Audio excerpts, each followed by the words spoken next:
Today, we're diving straight into the messy reality of the American Revolution. Forget the polished, mythic versions of history you probably learned in school, the ones full of stoic founders and absolutely flawless ideals. Because when you actually dig into the historical records and the pension applications of the people who lived through it, well, the truth is a lot more complicated. It's way more brutal, and honestly, it is infinitely more fascinating. To truly wrap our heads around this revolution, we really need to ask, what did this fight actually look like for the ordinary folks on the ground? The real people who were shivering in the snow, shedding blood, in living out the massive contradictions of a war for liberty. It wasn't just wealthy men in powdered wigs signing parchment in Philadelphia. Every single soldier who picked up a musket, and every mother desperately trying to keep her farm running, was effectively signing their own deeply personal Declaration of Independence. Let's jump right into the thick of it. Picture Massachusetts in 1774. The unrest is simmering and it rapidly explodes into open rebellion. British troops are occupying Boston, they've blockaded the harbor, and they're enforcing these deeply unpopular taxes. Naturally, the locals start hoarding weapons in secret, and by April 1775, when the British march on Lexington and Concord to seize that stockpile, all that simmering tension finally boils over into full-blown bloodshed.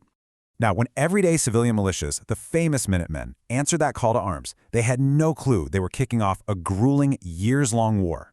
Take William French, for example. He was just a shoemaker in his early 20s, living in a sleepy town. When the church bells rang out, he grabbed his musket, basically expecting a quick weekend adventure with his buddies. Spoiler alert, it was definitely not a quick weekend. He marched straight into the absolute horror of burning military supplies, casualties, and a conflict that would change the world. That brutal reality check hit hard just 2 months later at Bunker Hill. William and this totally ragtag group of amateur farmers found themselves staring down a massive frontal assault from literally the world's most powerful military. They were ordered not to fire until they saw the whites of their eyes, just so they wouldn't waste ammo. And when they finally unleashed their volley, it absolutely devastated the professional British ranks. The British did eventually take the hill, but the cost was staggering. But then, the Empire strikes back, and they go huge. 35,000 British and German soldiers descended on New York in 1776. To put that massive number into perspective, that armada essentially became the largest city in British North America overnight, just like that.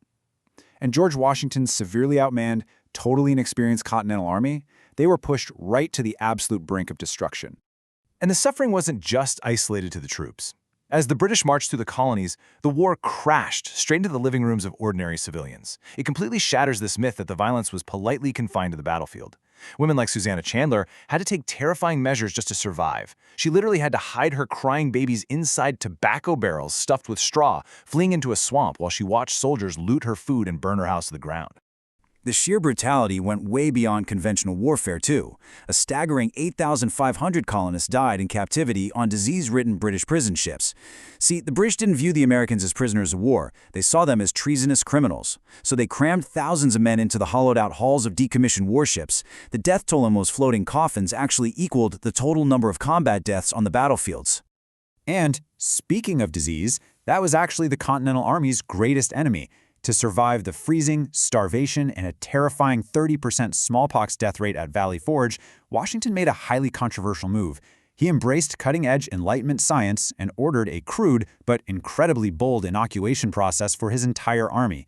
Doctors would literally make a cut, insert infected smallpox pus into the wound, and trigger a mild infection to grant lifelong immunity. It was a massive gamble, but it effectively saved the American forces from being wiped out by a virus. So while all this physical chaos is happening, the philosophical stakes are being formalized in the Declaration of Independence. But there's a huge catch. Its legendary promise that all men are created equal immediately crashed headfirst into the grim reality of a society built entirely on the institution of slavery. It was, in practice, a revolution of brothers who were equal to one another, but absolutely not equal to the enslaved people who formed the very backbone of the colonial economy. And this contradiction created some truly agonizing choices for Black Americans. In the North, where they were desperate for soldiers, states offered enslaved men like Prince Griswold limited pathways to emancipation if they fought for the Continental Army. For Prince, joining up was quite literally a choice between liberty and death. Meanwhile, down south, it was actually the British offering freedom, actively encouraging enslaved people to escape the plantations to deliberately sabotage the Southern economy. It's a stark reminder of the messy political reality. The founders knowingly compromised their highest ideals. Actually, Thomas Jefferson included a really harsh condemnation of the king's role in the slave trade in his first draft of the Declaration, but delegates from South Carolina flatly refused to accept it. To keep those 13 colonies united against the world's greatest superpower, they struck that anti-slavery clause out entirely. And enslaved people weren't the only ones calling out the hypocrisy. Women heard that soaring rhetoric of liberty and demanded their share too. Women were running the farms, feeding the troops, and literally making the survival of the colonies possible. Yet, they had absolutely no political voice in the new republic they were building. Abigail Adams refused to ignore this, famously writing to her husband John that a government ignoring half its population was just another form of tyranny. If you want to talk about incredible personal sacrifice, just look at Deborah Sampson.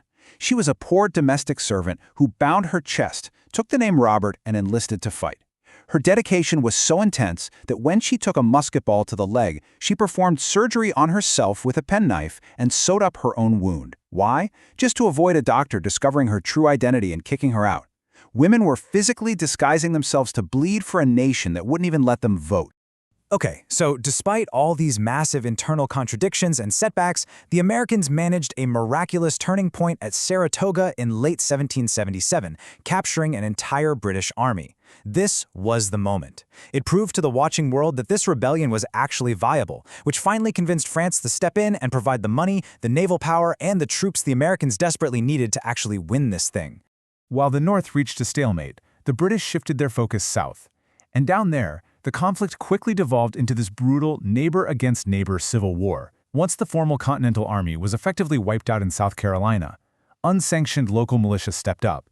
Calling themselves the Harem-Scarum Boys, they relied on ruthless, hit-and-run guerrilla tactics to constantly chip away at British control and totally disrupt their supply lines. For the people living through it, the war was definitely no longer an abstract political debate.